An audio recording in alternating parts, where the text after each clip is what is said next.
नमस्कार, क्रांती न्यूज चॅनलमध्ये आपलं स्वागत आहे. मी राजकुमार वाजाळे. SC/ST आरक्षणाच्या वर्गीकरणासंदर्भात घटनेत कसलीही तरतूद नसताना सुप्रीम कोर्टाने राजकीय दबावापोटी वर्गीकरणाच्या बाबतीत केलेला हस्तक्षेप हा SC/ST वर्गातील गोरगरीब लोकांवर होणारा अन्याय आहे. त्यासाठी संपूर्ण देशातील आंबेडकरी पक्ष संघटना यांनी 21/8/2024 रोजी भारत बंदची हाक दिली होती.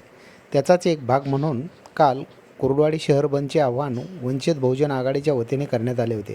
त्याला 100% प्रतिसाद मिळाला. यावेळी वंचित बहुजन युवा आघाडीच्या वतीने शहराध्यक्ष प्रदीप सोनटक्के, युवा तालुकाध्यक्ष जितू गायकवाड यांच्या मार्गदर्शनाखाली डॉक्टर बाबासाहेब आंबेडकर यांच्या पुतळ्याला अभिवादन करून भव्य मोटरसायकल रॅली करण्यात आली.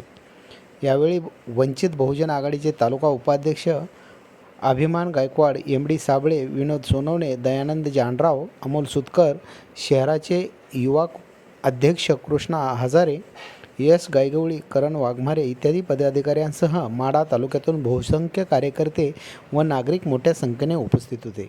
या बंदला शहरातील व्यापारी वर्ग व दुकानदारांनी आपली दुकाने बंद ठेवून बंदला पाठिंबा दर्शवला.